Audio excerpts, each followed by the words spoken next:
yourself. I think this is a little brief on what we intend to create. We are on a mission to create a harmonious blend of tradition and modernity.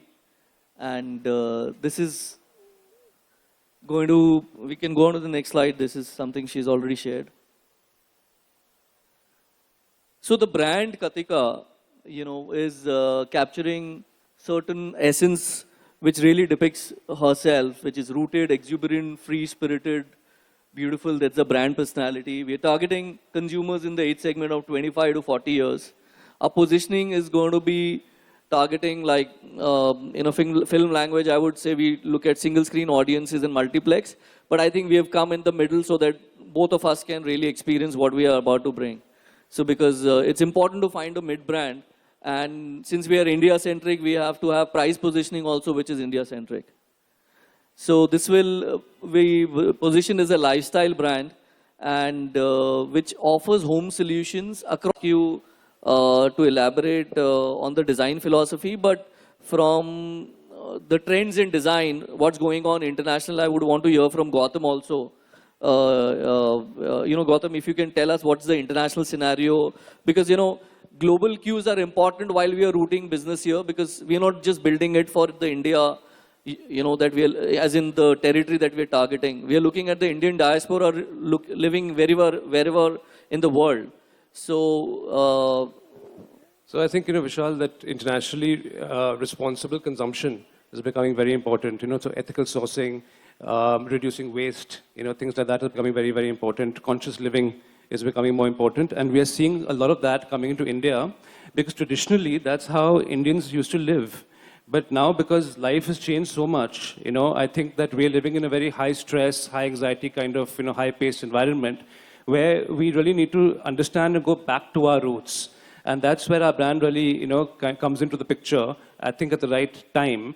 And that's why, like you said, instead of going the endorsement route, we were very keen to pick the right partners to work with, to bring the right products into the market. And that's why, again, G8 is a great platform to be at, to find the right partners.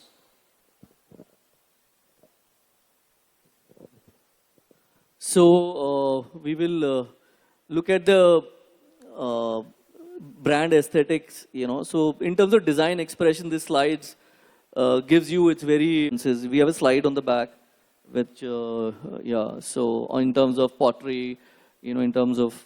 So I have been a huge admirer of artisanal work, Indian artisans, the kind of rich heritage that we have, the kind of work that we do in terms of pottery, in terms of the colors, the dyes, the palette that we live in, which is so vibrant and beautiful, and there are so many hues and shades. The kind of materials that are used, the kind of intricate designs and Indian motifs that we have and that we belong to. And we've seen all through our lives while growing up. I feel it's high time we bring this aesthetic into home, into living, and create a design philosophy which is very proud of the fact that we have such a massive heritage and we come from such a rich history and such rich culture.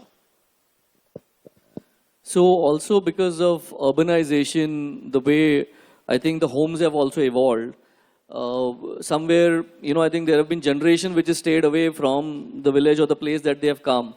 So I think that entire connection of the current generation, going back there, and that's what we intend to build, taking us back to our roots. Also in terms of materials, like Gautam just said, we are all gravitating towards materials which keep away allergens, which keep away carcinogens, which actually facilitate a healthier life, which basically bring us back to our roots. And that's how our ancestors have lived their lives. And it's time that we go back, which we are already doing. We can see that this current generation is already gravitating towards things like that. So we're just trying to present all of that with a beautiful design aesthetic. So if you look at the trends, globally, the trend is going to organic, let's say in food. So, typically food was organic, then chemicals were added, now we are going back to it. And I think looking at the way the world is really trying to value what was there, and in the garb of modernization, whatever we have left behind, I think it's an attempt to really do that.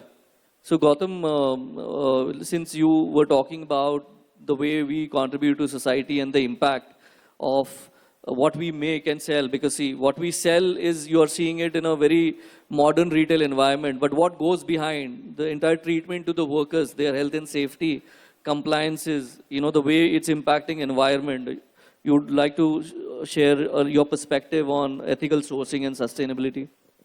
So I think that, to move towards 100% sustainability, green practices, in the industrial way that we produce products today, as against maybe 100 years ago where everything was really handmade. There were, indigo dyes, vegetable dyes, there were things which were not chemical based. It's very difficult to actually go 100% towards that. But I think that a lot of companies and a lot of global standards have been put into place now that basically help us to get there, to have a path to get to that point.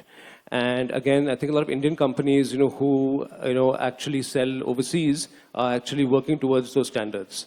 And that's another kind of, place where we find synergy with those kind of companies, where we try to move towards a path where we are as sustainable as possible, as green as possible, as conscious as possible, because that's the only way forward, really, And I think that, globally, everywhere in the world you go to, be it in food, be it in fashion, be it in home, you're going to see that happening.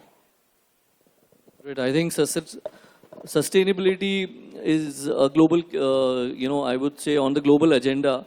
And we will, as a brand, attempt to really achieve that goal. It's a very difficult goal to achieve being a beginner brand because it takes your cost up and everything else. But our intent is, to do something which is, eco-friendly. That's our step one to move to with the Calcutta brand licensing program. So this and blended with modernity. So I'd like to add a small little personal anecdote here.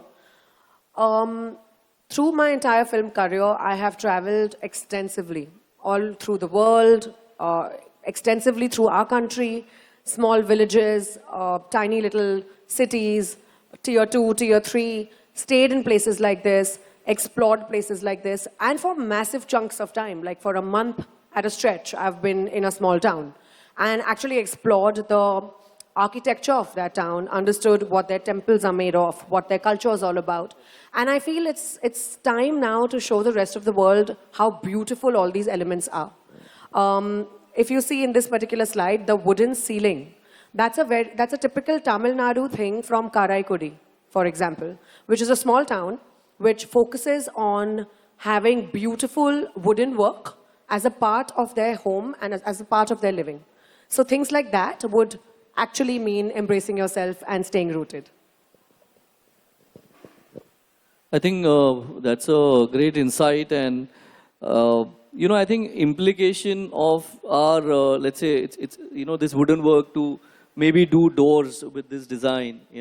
So I think there is no such limit in terms of where you can adapt our creative heritage, and whether it could be surfaces of tiles maybe, so there is a lot of synergy that one can, we always look what's in the western part of the world, but we have enough that we can discover and keep bringing out in our own way of, or the own design ideas. I think it's best to first seek inspiration.